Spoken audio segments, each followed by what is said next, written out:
about a little Pink Floyd's Money to start off this week's Sunday school lesson? Hey, we are continuing in our study entitled Refinance, Ancient Wisdom for Modern Money Management. And we are in session 4, which the title of this lesson is Manage Money Diligently. We're going to be looking at Proverbs chapter 31, verses 13 through 21. And the point of this lesson is to act responsibly with what God has given you. Now, we commonly know this proverb as the proverb of the virtuous woman or the godly woman. In fact, it starts off in the beginning of the chapter and it says, a virtuous woman who can find. And it goes and lists all these different qualities of a godly, virtuous woman. And so we're taking a little snippet right out of the middle of this chapter. Now, the interesting thing here is this just does not apply to women. This money management, this stewardship of resources that's mentioned here in Proverbs 31 is not just a quality that is to be assigned just to women. So as we look at that, let's keep that in mind.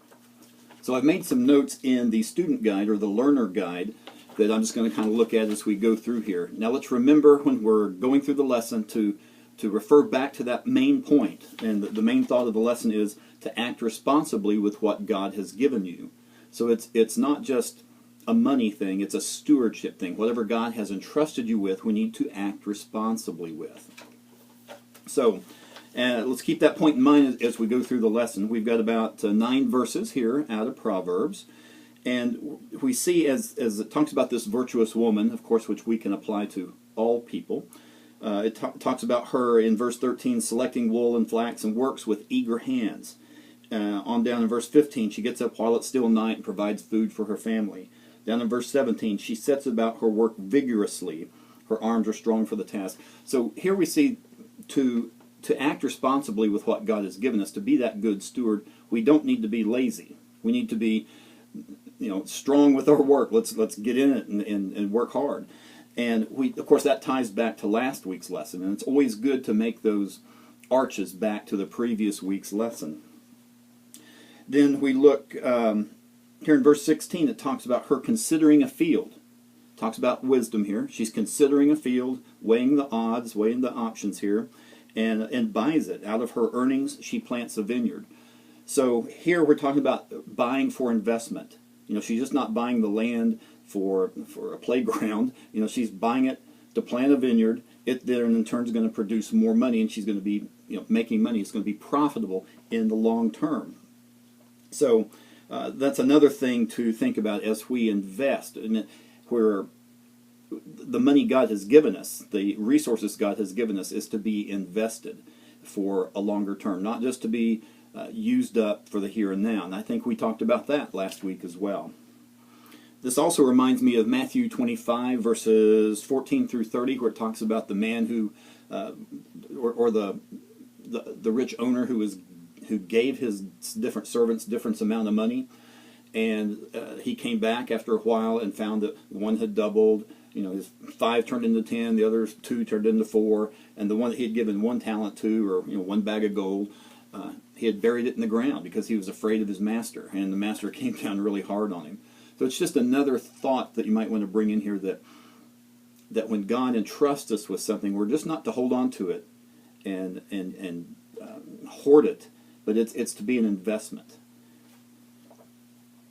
All right, also down in verse 20, it says, she opens her arms to the poor and extends her hands to the needy.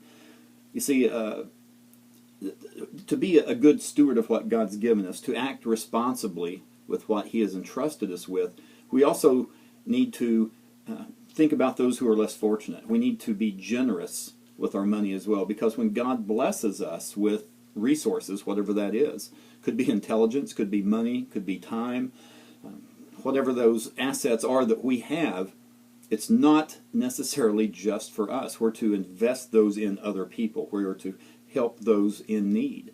So that's a good point to bring across too. It's not just about the bottom line and making as much money as possible, but it's also about investing. It's about eternal investment. And of course that comes when we invest in other people. Now in verse 19, there's an odd word right here in the middle of this. It says, in her hands she holds the distaff and grasps the spindle with her fingers. And you're thinking, what's the difference between this staff and that staff? Well, that's not what we're talking about here. Let me show you a picture of what a distaff is. Now, as you see here, it's all part of a spindle. And really, I know nothing about spinning and yarn and wool and all that stuff. I'm probably using the wrong words here. But it's just part of this spindle. We have the spindle on one end and the distaff on the other. And so there again, it just shows that she is a worker. And so there again, God's entrusted us with the ability to work. We need to use it. So those are just a few of the things that I wanted to get across to you this week that I'll be getting across to my students in my Sunday school class this week. Now, of course, we always want to ask the question, how do we apply this? You know, it's good to go through the scripture and see what that meant and, you know, make some good points. But how do we apply that to our lives? How can we be better stewards of what God's given us? So that's a question to ask the class. Let's go around and say, hey, what's a good way that we can be generous to other people? Maybe even list some needs. There may be some needs in your Sunday school class, or maybe some needs in your church or in your community that you're aware of. How can we, as a Sunday school class, how can we help meet that need? How can we be generous? How can we show that we are good stewards of what God has given us, that we are meeting other people's needs? Now, we talked a little bit about investing this week. That's going to be the subject of next week's lesson. It's going to be out of Ecclesiastes chapter 11. So that's all I have for this week. Don't forget to pray for your class, pray for your class members by name as often as you can, at least once a week, if not more. And also try to plan some kind of fellowship in the upcoming weeks.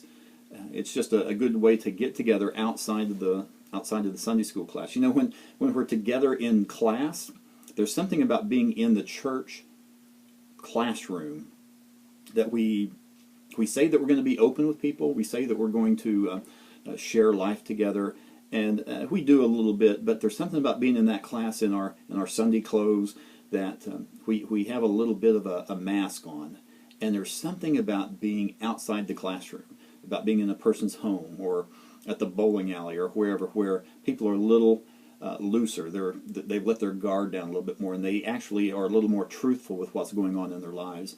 And that's what we should be doing as Sunday school classes, getting to know each other better.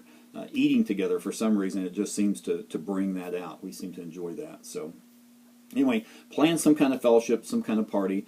And when you do that, don't forget to not just invite those who are in the class who are regular attenders. Look on that class roll. See who hasn't been there in 6 months. Make sure we invite those, as well as maybe some visitors, some guests that are in the church that you've seen, neighbors, whomever. So anyway, that's all for this week. We'll be looking at Ecclesiastes chapter 11 next week.